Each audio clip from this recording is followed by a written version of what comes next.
Hello everyone, आपका हमारे channel पर स्वागत है। चटोरी भानुमति आंध्र प्रदेश की लोक कथा। वारंगल के समीप एक छोटे से गांव में रामलिंग नाम का एक किसान रहता था। उसकी पत्नी को मरे हुए 2 साल हो गए थे। घर में काम करने वाला कोई न था। अंततः उसे भानुमति को नौकरानी रखना पड़ा। भानु एक अच्छी नौकरानी थी। घर की साफ सफाई, पशुओं का भोजन, कपड़े, बर्तन आदि संभालने में निपुण थी। समस्या केवल एक ही थी, वो बहुत चटोरी थी। अक्सर रसोई घर में छिपकर कुछ न कुछ खाती रहती थी। रामलिंग ने उसे 1-2 बार रंगे हाथों पकड़ा, पर भानु पर कोई असर नहीं हुआ। वह साफ झूठ बोलकर बच निकलती। अंत में तंग आकर रामलिंग ने उससे कहा, अगर आज के बाद मैंने तुम्हें चोरी से कोई चीज खाते पकड़ लिया तो नौकरी से निकाल दूंगा। नौकरी जाने के भय से भानु थोड़ा संभल गई। एक दिन रामलिंग अच्छी नस्ल का जहांगीर आम लाया। उसका दोस्त अनंत आने वाला था।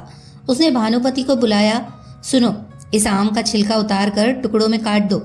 दोनों दोस्त मजे से खाएंगे। भानुमति को आम बेहद पसंद थे। मन को लाख समझाने के बावजूद वह रुक न सकी। आम के टुकड़ों को चकते चकते पूरा आम ही खत्म हो गया। तभी रामलिंग की आवाज सुनाई दी, भानुमति, आम काट कर ले आ, अनंत आता ही होगा। अब तो भानुमति की आंखों के आगे अंधेरा आ गया। उसे नौकरी जाने की चिंता होने लगी। तभी उसे एक योजना सूझी। उसने रामलिंग से कहा, मालिक, चाकू की धार बना दो, आम का छिलका बारीक नहीं उतर रहा है। रामलिंग चाकू की धार बनाने लगा। दरवाजे पर अनंत आ पहुंचा। भानुमति उसे एक कोने में ले जाकर बोली, लगता है मालिक तुमसे नाराज है। चाकू की धार बनाते बनाते बुड़बुड़ा रहे थे कि आज तो अनंत की नाक ही काट दूंगा। अनंत ने भीतर से झांक कर देखा। रामलिंग मस्ती में गाना गुनगुनाते हुए चाकू तेज कर रहा था। बस फिर क्या था, अनंत सिर पर पाव रखकर भागा। भानुमति ने रामलिंग से कहा, मालिक, आपका दोस्त मुझसे आम छीनकर भाग गया। रामलिंग चाकू हाथ में लिए अनंत के पीछे तेजी से भागा। अनंत और भी तेज दौड़ने लगा। रामलिंग चिल्ला रहा था, रुक तो जा भई, कम से कम आधा काट के दे जा। अनंत ने सोचा कि रामलिंग आधी कटी नाक मांग रहा है। वो बेचारा दोबारा कभी उस तरफ नहीं आया। रामलिंग भी थक हार कर लौट आया। स्वादिष्ट आम हजम करने वाली भानुमति अगली चोरी की तैयारी में जुट गई। मलन्ना का बैल। मलन्ना किसान का बैल खो गया। अब बैल जैसे जीव को खोजा भी कैसे जाए। बेचारे किसान ने जमीन आसमान एक कर दिया। कुछ दिन की तंगी के बाद मलन्ना ने पत्नी से कहा, अरे भाग्यवान, बैल के बिना हल नहीं चलेगा। हल नहीं चला तो खेती नहीं होगी। खेती नहीं हुई तो अनाज कहाँ से आएगा। अनाज न आया तो पेट कैसे भरेगा। मलन्ना की पत्नी बेहद चतुर थी।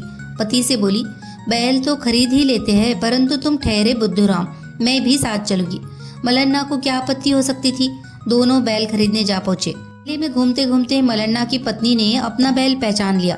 चोर महाशय बैल बेचने आए थे। मलन्ना ने बैल पर अपना दावा जताया तो अच्छी खासी बहस हो गई। चोर अपनी बात पर अड़ा था। बार बार यही कहता था, तुम्हारा बैल मेरे बैल का हमशक्ल होगा। तभी मलन्ना की पत्नी ने बैल की आंखें ढांप कर कहा, यदि ये तुम्हारा बैल है तो जल्दी बताओ, यह किस आग से काना है। चोर ने चतुराई दिखाई और झट से बोला, इसकी बाई आग खराब है, अच्छी तरह से सोच लो, पछताओगे। मलन्ना की पत्नी बोली। अब तो चोर बौखला गया। बैल तो चुरा लिया था, पर उसकी शक्ल अच्छी तरह नहीं देख पाया था। वह तो बुरा फंसा। अनुमान से बोला, नहीं नहीं, इसकी तो दाई आंख खराब है। मलन्ना ने सारे बाजार को बुला लिया। सबके सामने बैल की आंखों के आगे से हाथ हटाया गया। बैल की दोनों आंखें ठीक ठाक थी। चोर रंगे हाथों पकड़ा गया। उसकी जमकर पिटाई हुई।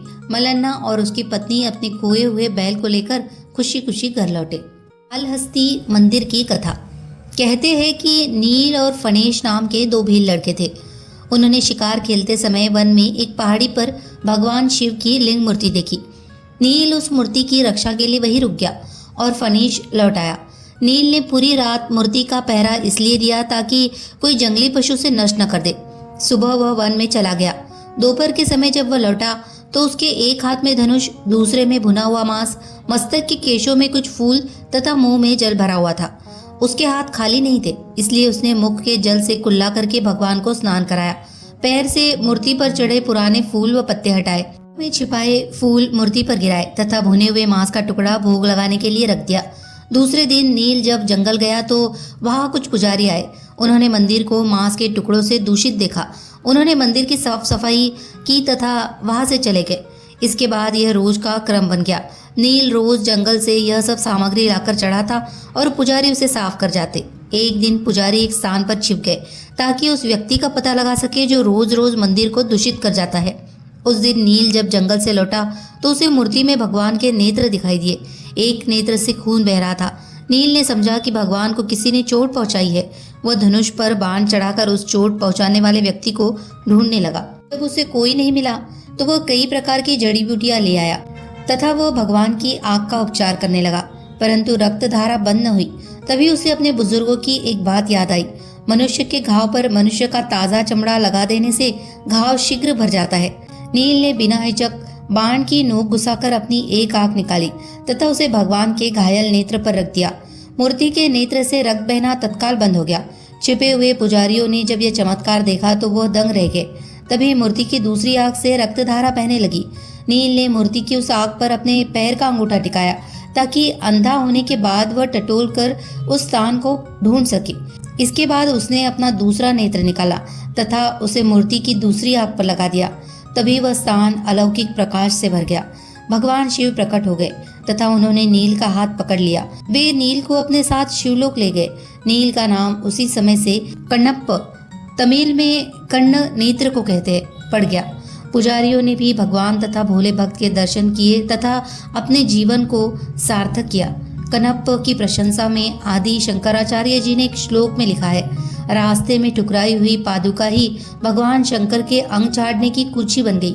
आममन का जल ही भगवान का दिव्याभिषेक जल हो गया और मांस ही नैवेद्य बन गया। अहो, भक्ति क्या नहीं कर सकती। इसके प्रभाव से एक जंगली भील भी भक्त बंतस बन गया। मंदिर में मुख्य स्थान पर भगवान शिव की लिंग रूप मूर्ति है। यही वायु तत्व लिंग है, इसीलिए पुजारी भी इसका स्पर्श नहीं करते। मूर्ति के पास स्वर्ण पट्ट स्थापित है, उसी पर माला इत्यादि चढ़ाकर पूजा की जाती है। इस मूर्ति में मकड़ी, हाथी तथा सर्प के दांतों के चिन्ह स्पष्ट दिखाई देते हैं।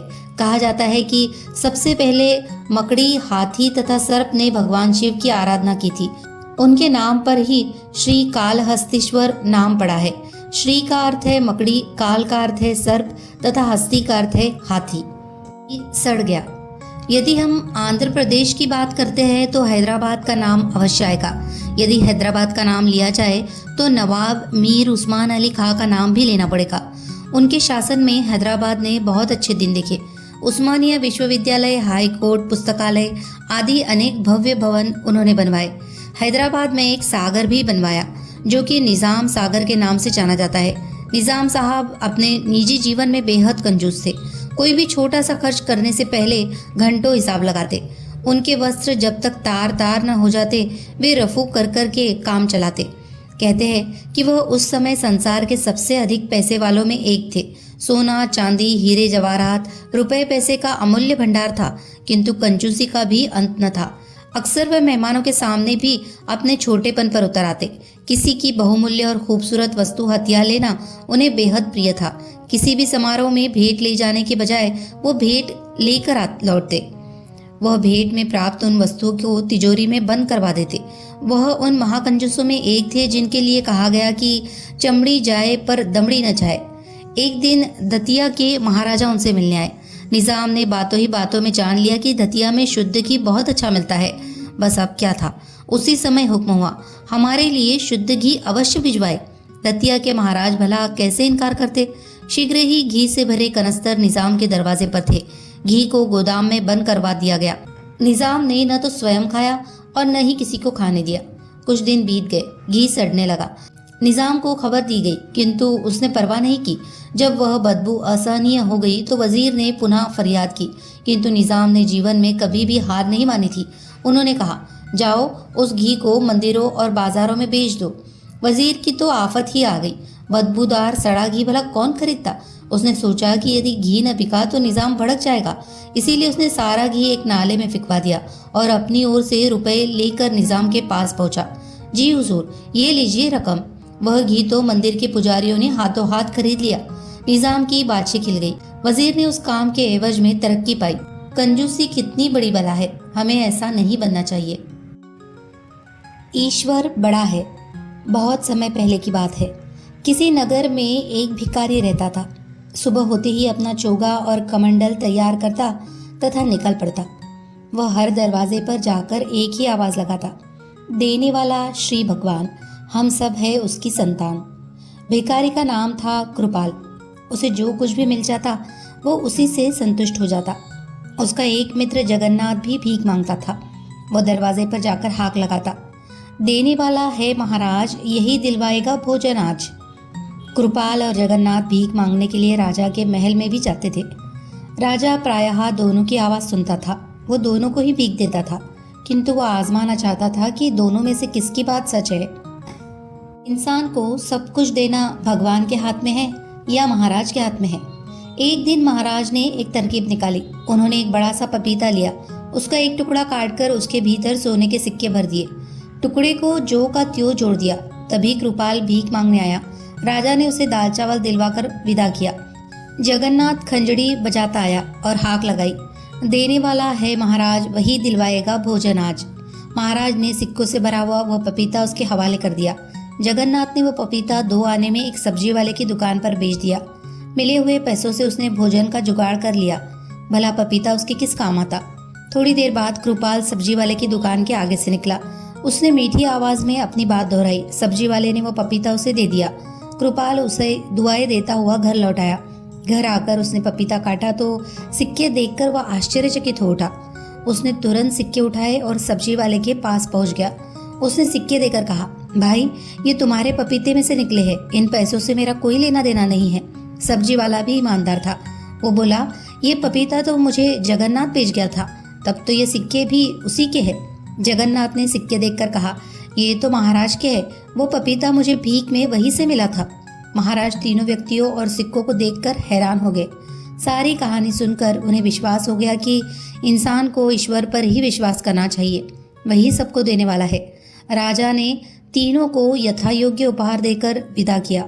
हाँ, उसी दिन से कृपाल के साथ साथ जगन्नाथ भी कहने लगा, देने वाला श्री भगवान, हम सब उसकी है संतान। कहानियाँ अगर आपको पसंद आई हो तो प्लीज़ इन्हें लाइक करें, शेयर करें और कमेंट करें, और हमारे चैनल को सब्सक्राइब करना न भूलें। धन्यवाद।